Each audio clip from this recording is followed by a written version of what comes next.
추석 명절 잘 보내셨습니까?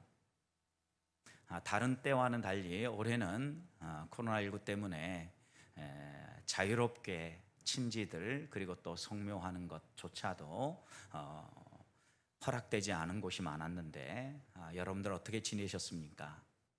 가정에서 또 지내다 보니까 여러분들이 이 명절 분위기 내기 위해서 아무래도 평소와는 다른 음식들 좀 준비하지 않았습니까?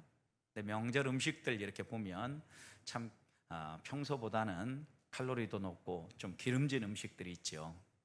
그래서 아마도 이 명절에 많이 움직이지는 못하시고 또 보다 고칼로리의 기름진 음식들을 많이 드셨을 텐데, 우리의 몸에 이런 기름진 음식들이 쌓이면은 건강에는 좋지 못합니다.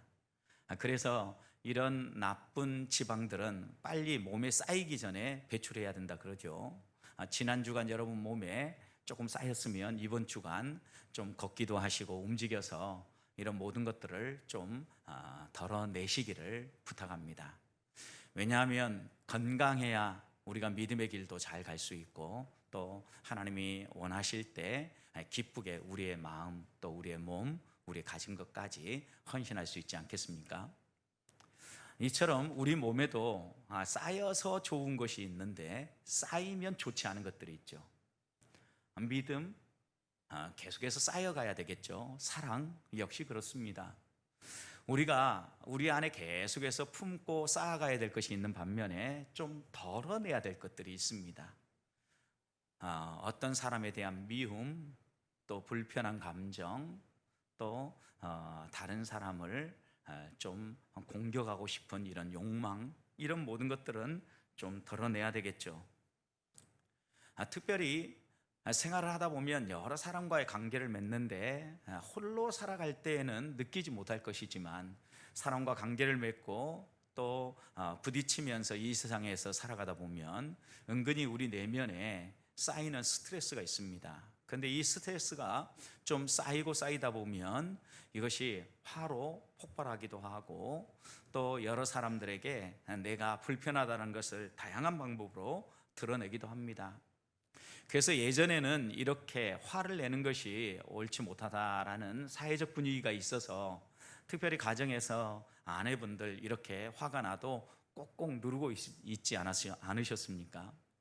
화가 나도 이렇게 꼭꼭 누르다 보니까 이런 경우 많은 어르신들이 울화병, 화병이라 그러죠. 울화병이 걸리곤 했습니다.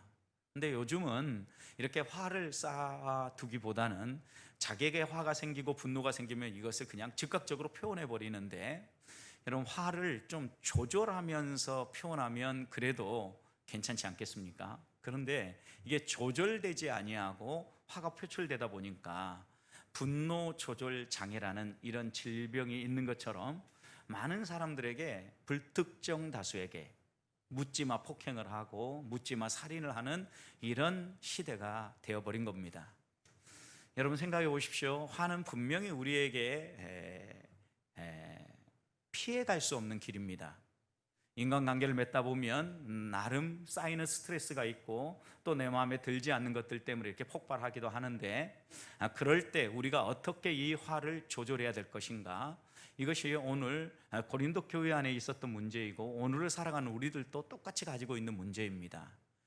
그런데 가장 좋은 믿음의 길, 사랑의 길에 대해서 증언하는 바울은 오늘 5절 말씀에서 사랑은 무례히 행하지 않는다라고 이야기를 하면서 이어서 뭐라고 얘기하냐면, 사랑은 성내지 않는다, 화내지 않는다, 성질 부리지 않는다, 이렇게 이야기를 합니다.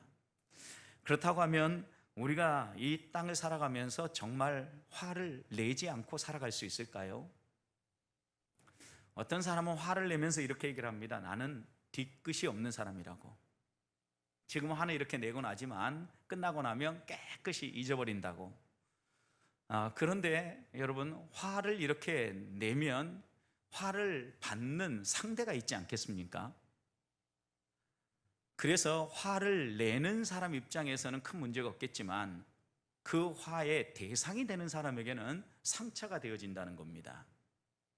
그래서 세계 52개국에 약 12,000여 명 정도의 심근경색을 앓고 있는 환자들을 대상으로 이렇게 조사를 해봤습니다.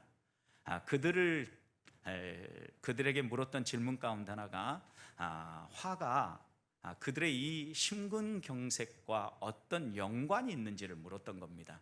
그랬더니 화를 자주 내는 사람이 그러지 않은 사람보다 심근경색에 노출될 확률이 2.4배 높았다는 겁니다. 근데 이런 연구 결과만 있는 것이 아니라 여러분, 화를 내는 사람, 화를 내고 나면 어떻습니까? 뒤끝이 없다는 말처럼 마음이 편안하고 모든 걸 다 털어내버릴 수 있겠죠. 그래서 이런 사람은요, 심근경색과 같은 심장병에 걸릴 확률이 또 상대적으로 조금 내려간다고 합니다. 자기 화를 적절하게 잘 풀어내면. 그런데 여러분 생각해 보십시오. 화를 내면 부부관계에서도 누군가 한 사람이 그 화의 대상이 되지 않겠어요? 근데 만약 부부관계에서 아내가 이렇게 우라병에 걸리지 않게 위해서 화를 자주 낸다고 생각해 보십시오. 그러면 그 아내는 꼭꼭 참는 아내보다는 심장병에 걸릴 확률이 낮아져요. 그런데 상대적으로 그 남편의 경우는요, 화를 자주 내는 그 아내의 화를 받아주면서요, 심장병에 걸릴 확률이 훨씬 더 높아진다는 겁니다. 이 얘기는 뭐냐면 화는 어떠하든지 간에 반드시 상처를 남기고 지나간다는 겁니다. 그러니까 화를 딱 내고 나면 그것이 아무 뒤끝도 없이 좋게 지나가는 것만은 아니라는 거죠. 그런 점에서 우리는 어떻게 하면 이 화를, 우리 안에 분노가 끓어오를 때 잘 조절하고 또 이것을 긍정적인 에너지로 바꿀 수 있는가를 생각해 봐야 돼요. 왜 오늘 바울은 고린도 교회에게 사랑의 길, 사랑이 무엇인가에 대해서 가르치면서 사랑은 성내지 않는다라고 말했겠습니까? 세계 4대 생불이라고 얘기를 하죠. 살아있는 부처라는 얘기예요. 틱나란이라는 베트남 출신의 승려가 화라는 책을 썼어요. 이 화라는 책을 통하여서 화의 원인이 무엇인가에 대해서 여러 가지 이야기를 했는데, 그중 하나에 재밌는 이야기가 있는데 한 18쪽 정도 읽어보면 이런 얘기가 있어요. 우리가 먹는 음식 때문에 우리가 더 자주 화를 낸다는 거예요. 이 얘기는 뭐냐면, 여러분, 우리가 소고기를 먹는데 그 소가 들판에서 자유롭게 뛰놀면서 이렇게 생활하다가 식탁에 올라온 경우라면 건강한 먹거리가 된다는 거예요. 그런데 대부분의 소가 그렇게 사육되지 못하고 우리에 갇혀서 살만 찌워가지고 또 많은 고기를 만들어내기 위해서 억압된 상태에서 사육이 된다는 거예요. 그러니까 소 입장에서 보면 안에 막 그 표출되지 않은 분노가 막 쌓이고 있다는 거죠. 그러니까 화난 고기를 먹으니까 우리를 또 화를 잘 낸다는 거예요. 그럴듯하지 않습니까? 달걀도 마찬가지예요, 여러분. 막 그 옛날 우리 어렸을 때처럼 뛰어놀면서 노는 이 닭이 낳은 알을 먹어야 되는데, 닭장에 가두어서 어떻게 하면 빠른 시간 내에 많은 알을 낳게 만들 건가, 이렇게 갇혀있는 닭장에 닭이 낳은 알을 먹다 보니까 분노가 조절이 안 되고 폭발한다는 거예요. 그럴듯해 보이지만 여러분 한번 생각해 보십시다. 그러면 조금만 우리 역사에서 앞으로 가보자고요. 조선시대로 가서, 그때는 여러분 동물들 그리고 가축들, 이런 존재들이 얼마나 자유롭게 좀 더 뛰놀지 않았습니까? 제가 생각해도 제 어린 시절만 해도 닭, 돼지, 소 상당히 자유롭게 이렇게 가정에서 가게에 한 마리 정도씩은 시골에서는 길렀던 것 같거든요. 이런 것들이 우리의 먹거리로 식탁에 올라왔거든요. 그럼 그때는 화를 내지 않았습니까? 그때는 성질 부리는 사람들이 없었습니까? 여전히 화는 있었고 동일하다는 거죠. 먹는 음식 때문에 우리가 화를 내고 안 되는 것과 상관관계는 정확하게 일치하지 않는다는 이야기입니다. 아무래도 먹거리가 좀 더 동물권이 보장되어진 상황에서 사육된 동물들, 그리고 또 먹거리들이 우리의 식탁에 올라온다면 훨씬 더 건강한 삶을 살겠죠. 조금의 영향력은 있을 거라는 생각을 합니다. 그렇지만 그것이 우리의 분노의 원인은 될 수 없다는 이야기입니다. 성경은 그것보다 우리가 화를 내는 가장 중요한 이유 가운데 하나는 부패한 인간의 본성에다 두고 있습니다. 우리 부패한 인간 본성이 자기의 권리가 침해되어지고 자기의 이익이 침해되니까 그것을 보호하고, 또 자신이 무엇을 잘못했을 때 그 잘못된 것을 좀 감추고 자신이 옳다라는 걸 드러내기 위해서 자꾸 화를 낸다는 겁니다. 그래서 한동안 여러분 교통사고가 나면 그런 얘기가 있지 않았습니까? 일단 사고가 나면 차에서 내려서 소리부터 질러라. 일단 소리에서 제압되면 그 사고의 책임이 오히려 조용한 사람한테 더 가게 된다, 이런 이야기가 있었던 시절이 있었습니다. 그래서 일단 사고가 나고 나면 당신 때문에 내 차가 사고 났다고 먼저 소리를 지르지 않습니까? 실제로 정확하게 누가 원인을 제공하고 누구에게 과실이 더 있는지를 시시비비를 따져봐야 되겠지만, 때로는 이렇게 목소리 더 큰 사람이 이기곤 했었죠. 이런 행동을 보아도 우리는 우리 안에 있는 잘못을 좀 화를 내고 목소리를 크게 소리를 높여서 자기가 옳다라고 방어하려고 하는 이런 심성이 있다는 것을 알 수 있다는 겁니다. 그런데 이런 우리들의 모습, 우리들의 삶을 가지고 이제 믿음의 삶 안으로 한번 돌아와 보십시다. 하루를 살아가는 동안 여러분 불현듯 화가 막 날 때가 있지 않습니까? 그럴 때 여러분 그 화를 어떻게 조절하십니까? 성경에서 바울이 우리에게 사랑하는 사람은 성내지 아니한다고 하는데, 이 말의 의미는 무슨 뜻이겠습니까? 먼저 오늘 본문 5절에서 말하는 성내지 아니한다라는 이 단어의 의미는 자극하지 않는다, 성나게 하지 않는다라는 뜻이에요. 그리고 이 단어는 본문에서 수동태로 쓰여지고 있거든요. 그러니까 자극을 받아서 화가 나는 경우죠. 그러니까 화는 대체적으로 내 안에서 까닭 없이 일어나는 분노도 있겠지만 외부의 자극에 의해서 이렇게 화가 끓어오를 때가 많이 있다라는 거죠. 그런데 사랑은 성내지 않는다라는 의미는 이렇게 외부에서 자극이 들어올 때 그것을 잘 조절한다라는 의미도 있고, 또 한편으로 내가 상대방에게, 내가 어떤 제3자에게 자극을 해서 그들에게 화가 나도록 끌어오르도록 만들지 않는다는 거죠. 개인의 요구라든가 개인의 권리 이런 것들을 침해하면서 다른 사람을 화나게 만들지 않는다는 의미가 있고, 또 내 요구, 내 권리가 침해당할 때 막 화를 내어서 내 권리, 내 요구를 들어달라고 이야기하기보다는 좀 합리적이고 이성적인 방법으로 우리의 권리와 우리의 요구사항을 이야기한다, 그런 의미가 사랑은 성내지 않는다라는 의미 속에 담겨져 있겠죠. 자, 그렇다면 이렇게 질문을 던져볼 수 있습니다. 과연 그러면 화를 내는 것은 성경에서 무조건 죄라고 이야기를 하는가? 그런데 성경은 재밌게도 화 모두를 죄라고 이야기하지 않는다는 겁니다.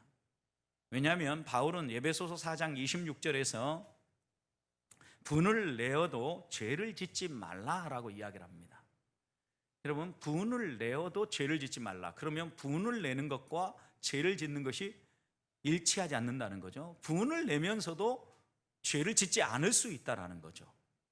그러니까 악한 분노가 있는 반면에 죄 짓지 않는 의로운 분노가 있다라는 걸 여러분 성경은 전제하고 있는 거예요. 어떻게 보면 분노는 하나님의 성품이기도 해요. 하나님을 보세요. 우리가 하나님이 창조하신 뜻을 따라서 바른 길을 걷지 않으면 어떻습니까? 분노하시죠. 하나님을 예배하고 하나님을 존중히 여기고 하나님이 허락하신 창조의 질서들을 유지하며 살아가야 될 인간이 이것을 깨트리고 자기 마음대로 살아갑니다. 그럼 하나님은 분노하셔요. 이것이 다양한 방법으로 표현되어지는데 심판이라는 형태로 우리에게 나타나는 거죠. 여러분, 그러는 것처럼 하나님은요 분노하셔요.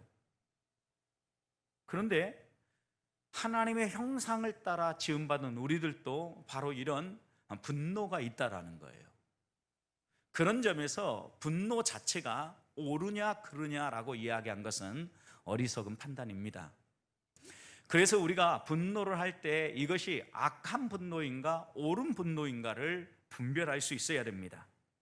분명히 성경은 분을 내어도 죄를 짓지 말라고 하는데, 분을 내어도 죄를 짓지 않는 경우를 우리는 의로운 분노, 의분 이렇게 이야기할 수 있겠죠. 우리 주님께서도 하나님의 공의가 깨트려지고 또 하나님의 뜻이 왜곡되고 있는 곳에서는 화를 내셨죠.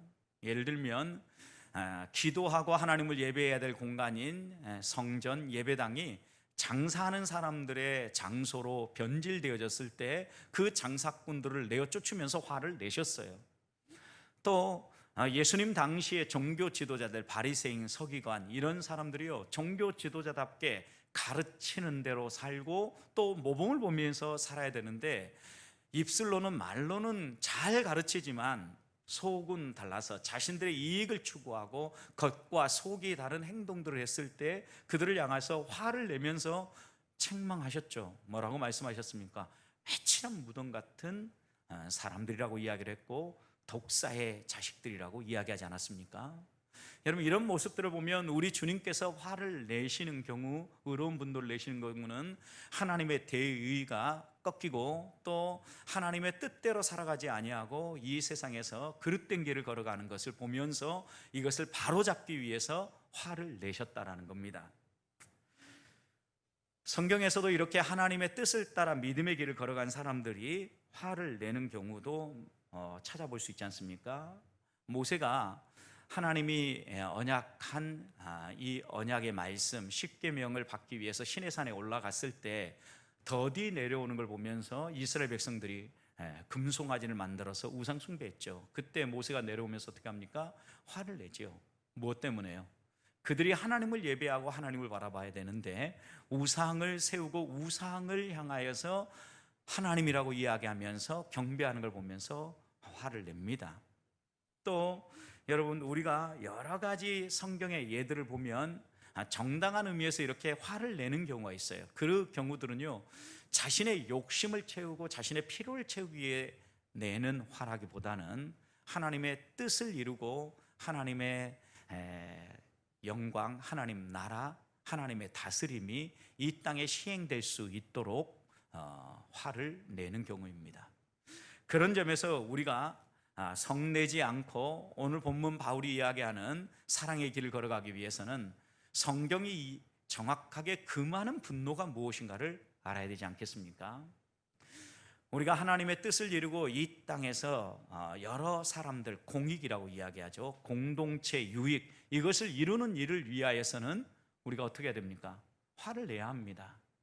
그러니까 이런 공익을 깨트리고 사익을 추구하기 위해서 마스크를 쓰지 않고 활동하는 사람이 있으면 의로운 분노가 끌어올라야 되는 겁니다.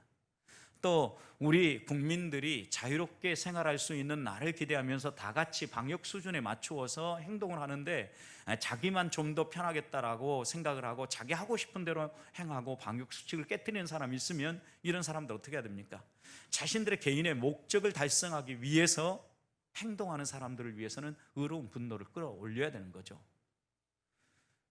마찬가지입니다. 우리가 하나님 앞에서 하나하나 이 모든 것들을 행할 때 우리의 분노가 어디를 향하고 있는가를 돌아보면서 한 주간 살아갈 때에 하나님의 형상을 따라 지음받은 하나님의 자녀답게 하나님의 공의, 하나님의 뜻, 하나님 나라를 생각하면서 의로운 분노는 살려내고 내 개인의 필요와 내 성질 때문에 일어나는 분노들은 절제할 줄 아는 이런 성도들이 될 수 있기를 주님의 이름으로 축복합니다. 그런 점에서 분노의 목적을 따라서 분노를 우리는 두 가지로 분류할 수 있는데, 하나는 긍정적인 분노가 있고 하나는 부정적인 분노가 있다라고 말할 수 있습니다. 이것을 또 다른 말로 표현하면 나의 유익을 위한 분노가 있고 또 하나님 나라와 하나님의 뜻과 그 다음에 공익을 위한 분노가 있다, 이렇게 말할 수 있습니다. 여러분, 먼저 부정적인 분노를 보십시오. 이런 부정적인 분노는요, 대부분 자신의 개인의 유익과 연관되어 있어요. 자신의 개인의 유익, 자신의 필요들을 채우기 위해서 화를 낼 때가 많아요. 적어도 이런 상황에서 내 의견이 받아지고 내 의견을 좀 존중해 줘야 되는데 그러지 않을 때 어떡합니까? 사람들이 내 의견을 무시하는 것 같고 받아주지 않는 것 같으면 그때 막 화가 끓어오르죠. 설령 표현하지 않는다 할지 몰라도 우리 안에서는 은근히 화가 끓어오르고 있는 거죠, 여러분. 대부분 이런 경우는요, 화를 낼 때 어떤 큰 뜻 때문에 화를 내다기보다는 사소한 문제를 가지고 화를 내고 또 생각보다 과도하게 화를 내게 됩니다. 조용히 이야기해도 되고 논리적으로 설명을 해도 될 것을 화를 내 가지고 이 문제를 풀려고 한다라는 거죠. 그러다 보니까 조급한 마음이 생기고 한 번 이야기해서 이것이 들어지지 않으면 목소리가 더 올라가고 그 다음에는 조급한 마음 때문에 더 큰 화로 나타나죠. 자녀들과의 관계에서도 역시 마찬가지입니다. 여러분, 자기의 뜻을 꼭 관철하기 위해서 아이들한테 이야기할 때도 공부하는 경우도 생각해 보십시오. 공부 왜 안 해? 공부해라. 이렇게 이야기하면요, 아이들은 좋아하지 않아요. 지금 아빠 생각에는 공부를 하는 게 더 좋을 것 같은데 지금 공부를 하고 나중에 이렇게 좀 노는 게 좋지 않겠어? 너 생각은 어때? 이렇게 이야기할 수 있어야 되는데 일단 이렇게 이야기하기보다는 먼저 안에 화가 끓어오르니까 저놈이 공부를 해야 되는데 공부할 시간에 왜 저러고 있어? 이 마음이 먼저 앞서니까 소리부터 지르고 화를 낸다는 거죠. 여러분, 대부분 이렇게 사소하며 조급하며 개인의 유익을 위한 이런 화는요, 부정적인 결과를 가져와요. 사람과의 관계를 깨트립니다.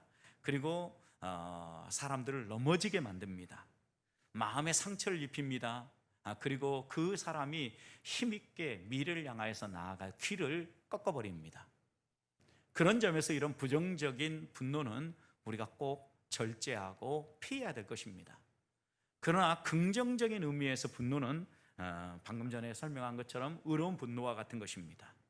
공동체 유익이 저해되고 사익을 추구하는 사람들을 볼 때 이런 분노가 끌어올라야 되고, 또 하나님의 뜻이 꺾이고 하나님의 영광이 꺾이고 하나님의 이름을 모욕하는 사람들을 볼 때 또 우리 안에 이런 의로운 분노가 끌어올라야 되는 거죠.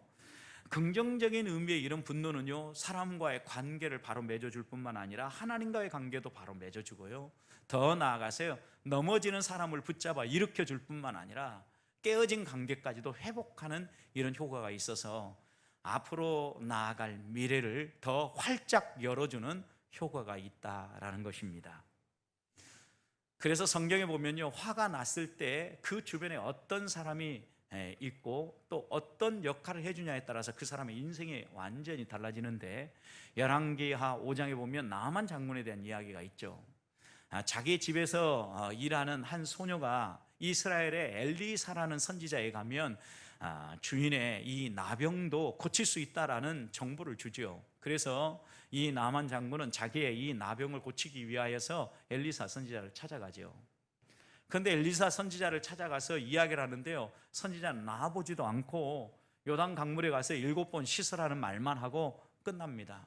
그때 이 나만 장군은 머리끝까지 화가 납니다. 왜 화가 났겠습니까? 적어도 손님을 맞이하는 자세가 불량하다는 겁니다. 멀리서 왔고 그래도 내가 그 사람보다 더 윗사람인데 최소한의 예의는 갖춰야 되는 거 아닌가라는 것 때문에 화가 났고, 또 한 가지는 그가 하라고 하는 행동을 곰곰이 생각해 보니까 말도 안 되는 행동이라는 거죠. 요단 강물에 가서 7번 씻어서 내 나병이 나았을 것 같다면 내가 살고 있는 다메섹에 훨씬 더 깨끗한 강들이 있는데 그 강에서 씻는 것이 더 낫지 않겠느냐는 겁니다. 여러분, 실제로 요단강 가서 그 강물 보면은요, 좀 탁하지 않습니까? 그리고 강폭이 넓지 않기 때문에 깨끗한 물줄기가 별로 흐르지 않아요.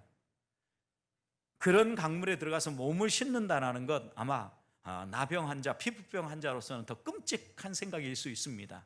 선입견이 있었습니다. 자기 생각이 있었습니다. 그러니 화가 머리끝까지 올랐고 그 화를 표출했습니다. 그럴 때 그 옆에 한 종이 이야기를 하죠. 주인님, 뭐 때문에 오셨습니까? 만약 선지자가 이보다 더 큰 일을 시켰어도 하셨을 거 아닙니까? 지금 병 고치려고 온 거잖아요. 한번 해보자고요. 이렇게 옆에서 이야기를 한 겁니다. 그럴 때 이 나만 장군은 자신이 분노를 잘못하고 잘못된 일에 분노하고 있다는 걸 깨달은 거예요. 그리고 난 후에 어떻게 합니까? 엘리사 선지자의 말대로 요단 강물에 가서 7번 몸을 씻습니다. 깨끗하게 어린아이의 살같이 그 병이 치유됐다라고 성경은 보고하지 않습니까? 만약 나만 장군이 자기의 생각대로, 그리고 또 손님 대접이 소홀하다라고 생각을 하고 화가 나서 고향으로 돌아갔다고 생각해 보십시오. 그의 질병은 치유되지 않았을 겁니다. 이런 점에서 화가 나는 사람 옆에서 이성적으로 생각을 하고 이성적 판단을 하고 바른 길을 이야기할 수 있는 동역자가 꼭 필요합니다. 여러분, 그래서 하나님은 우리를 더불어 함께 살아가도록 한 겁니다. 더불어 함께 살아가는데, 함께 살아갈 때 여러분 어떤 역할을 하느냐가 중요한 거죠. 다른 사람을 자극해서 연락에 만드는 사람이 아니라, 다른 사람이 열릴 때 그것을 잘 들어주고 또 이성적 판단을 할 수 있도록, 오히려 그 분노가 자연스럽게 풀어질 수 있도록 옆에서 조언하고 또 이야기하고 말할 수 있는 이런 관계를 맺고 또 이런 역할을 해야 되지 않겠습니까? 사랑하는 성도 여러분, 우리의 생각과 다른 일들이 펼쳐질 때를 조심해야 됩니다. 그래서 요나도 보십시오. 하나님께서 분명히 니느웨 성의 멸망을 선포하라고 얘기할 때 선포하고 싶지 않았어요. 그냥 모른 채 그 사람들이 죽어버렸으면 좋겠다라는 거죠. 왜냐하면 자신들을 핍박했던 나라고 또 억압했던 나라고, 이 사람들은 죽어 마땅하다고 생각을 한 거죠. 하나님의 강권적인 역사에 의해서 요나가 도망하지 못하고 니느웨에 가서 대충 심판을 선포합니다. 그런데 하나님께서 이 심판의 뜻을 돌이키고 그들을 살려주시죠. 그러자 어떻게 합니까? 요나가 화가 나기 시작했습니다. 여러 가지 이유가 있을 겁니다. 그런데 그 가운데 대표적인 이유는요, 자기의 뜻이 이루어지지 않은 거죠. 내가 선지자로서 이 니느웨에 돌아다니면서 그래도 고생하면서 야, 너희들 이렇게 살아서 멸망할 거야 라고 선포했는데 이 말이 거짓말이 되어버린 거죠. 여러분,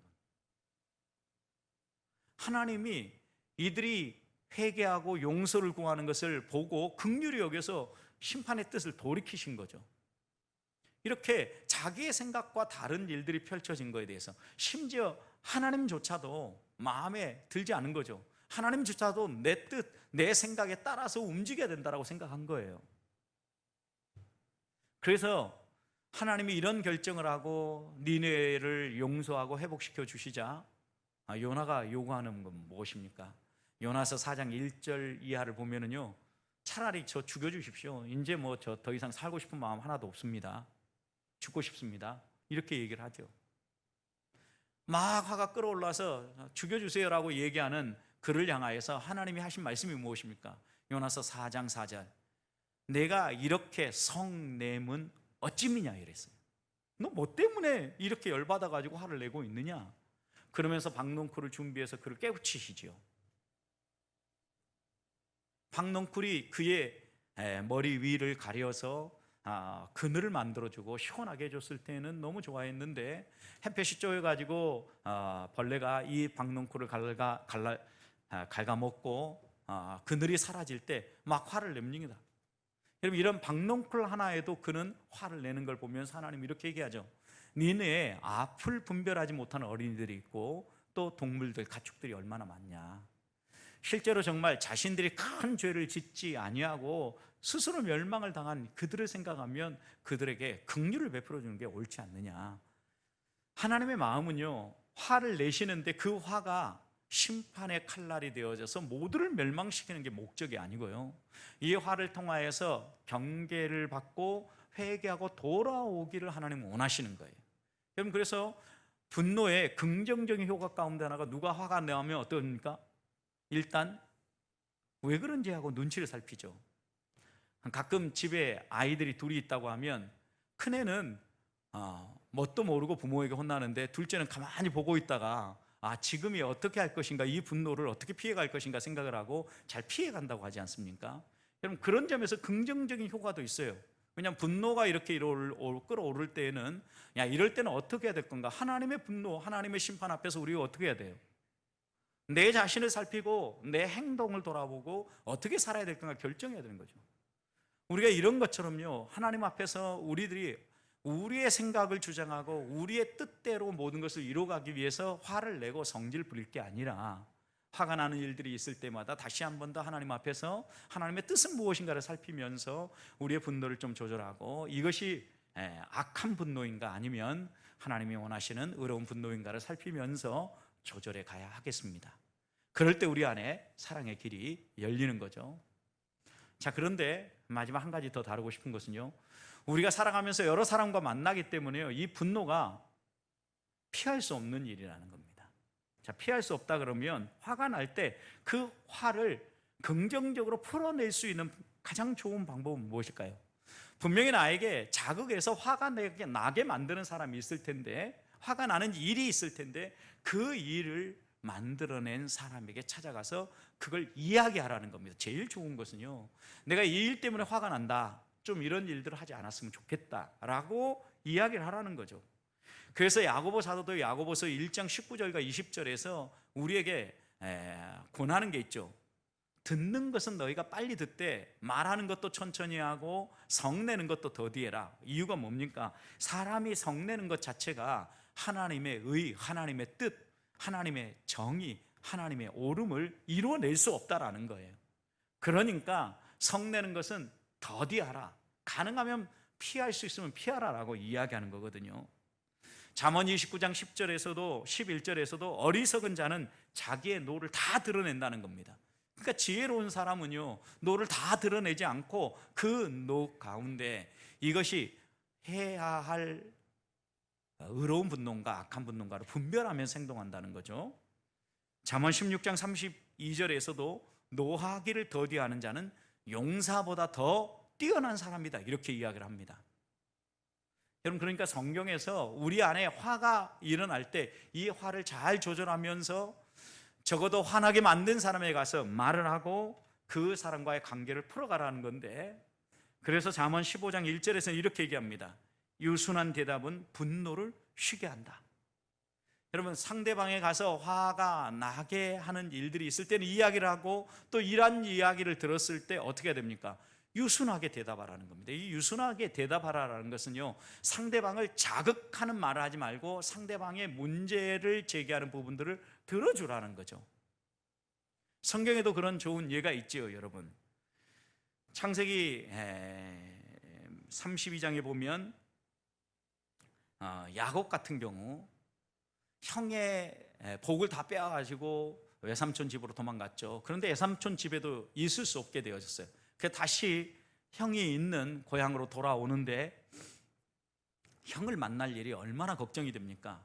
칼을 갈았던 형이잖아요. 그래서 형을 만나기 전에 이 형의 분노를, 이 화를 좀 풀어내기 위해서 그가 선택한 방법이 무엇입니까? 선물을 보냅니다. 그리고 정중하게 예의를 다해서 대하죠. 그 형인데 형에게 이렇게 얘기를 합니다. 창세기 32장 5절 말씀을 보면 내 주께 은혜 받기를 원합니다. 형님인데 이렇게 얘기를 해요.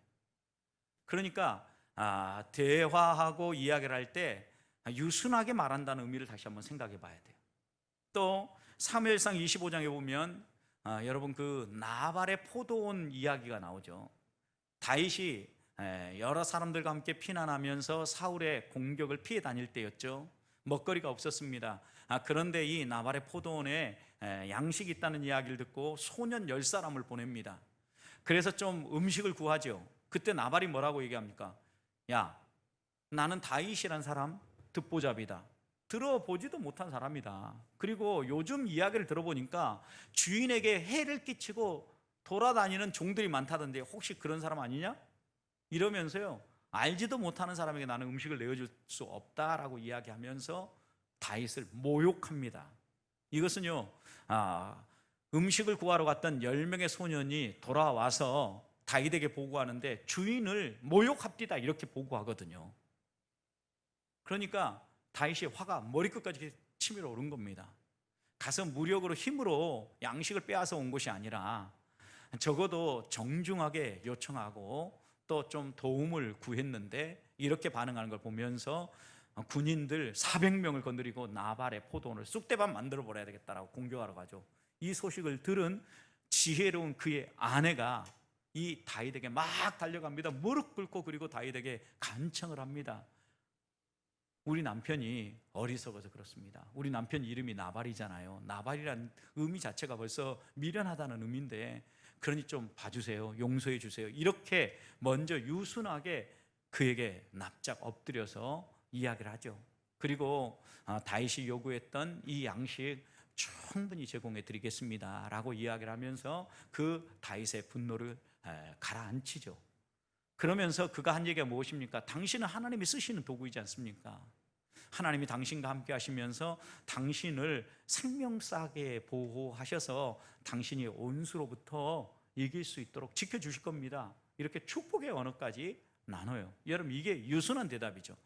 자기를 죽이겠다고, 자기 가족을 쑥대밭 만들겠다고 공격해 오는 사람을 향하여서 이렇게 이 아비가일, 지혜로운 아내 아비가일이 대함으로 말미암아 그 포도원의 여러 위험이 떠나가지 않습니까?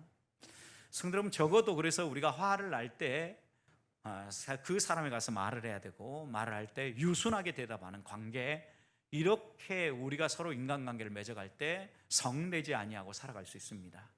그런데 이것조차로도 해결 안 될 때가 있습니다. 여러분, 그럴 때는 어떻게 해야 됩니까? 하나님 앞에 나아가야 합니다. 여러분, 그 좋은 예가 한나예요. 한나. 여러분, 한나는 아이를 낳지 못했는데 아이를 잘 낳는 분인나 때문에 열이 받았죠. 얼마나 열이 받았는지 표현할 수 없을 정도로 열이 받았습니다. 그런데 그가 이렇게 화가 났을 때 선택한 방법이 무엇이었습니까? 하나님 앞에 나아갔어요. 하나님 앞에 나아가서 자기의 이 억울하고도 화가 나는 이런 모든 것들을 다 쏟아냅니다. 그 쏟아내는 광경이 얼마나 애절하고 또 간절했으면 그걸 본 사람이 술 취한 사람이라고 생각할 정도였겠습니까?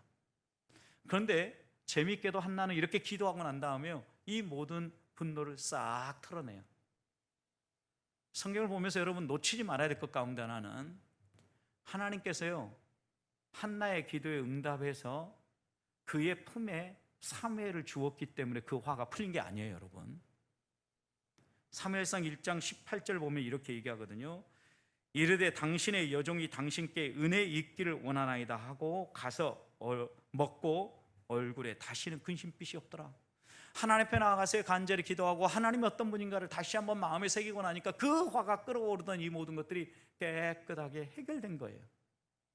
여기에서 이제 우리들이 배우는, 화가 날 때 가서 직접 대면하여 이야기하고 유순한 대답을 들어서 풀어야 될 때, 이것이 되어지지 않을 때, 그럴 때 마지막으로 우리가 이 화를 끊어내는 또 하나의 방법은요, 하나님 앞에 나가서 기도하는 거예요. 그리고 하나님을 신뢰하는 겁니다. 하나님은 철저하게 살피시는 분이십니다. 누구보다 우리를 잘 아시는 분입니다. 그분이 분명히 갚아주실 날이 있고 하나님이 시시비비를 가려주실 날이 있습니다. 한나가 억울한 일을 당하고 열받는 이런 화나는 일들을 만났을 때 하나님 앞에 나아가서 자신의 마음을 터놓고 조용히 기도하면서 위로를 받고 이 모든 화를 풀어냈던 것처럼, 우리 성도들도 하나님 앞에 나와서 기도하고 또 우리 안에 쌓여있는 이 모든 울분들, 화들을 다 덜어낼 수 있는 성도들이 될 수 있기를 소망합니다. 말씀을 마무리합니다. 화를 내지 않기 위해서 우리들이 생각해야 될 것이 무엇입니까? 하나님 말씀 앞에서 우리 자신을 살피는 겁니다. 그러면서 이 화가 무엇 때문에 나고 있는지를 돌아보는 겁니다. 악한 분노는 애초에 싹을 꺾어야 합니다.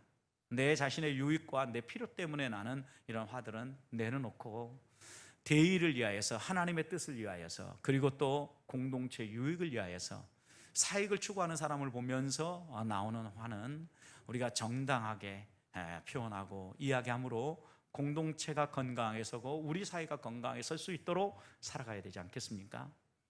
무엇보다도 이런 우리의 여러 가지 노력으로도 해결되지 않는 일, 그것 때문에 우리 안에 끓어오는 분노가 있다면 정의 하나님 앞에 나아가서 무릎 꿇어 기도함으로 또 하나님께서 그 기도에 응답해 주심으로 한나처럼 위로받고 또 우리의 삶에 하나님을 찬양하는 이런 삶이 지속될 수 있기를 주님의 이름으로 축원합니다.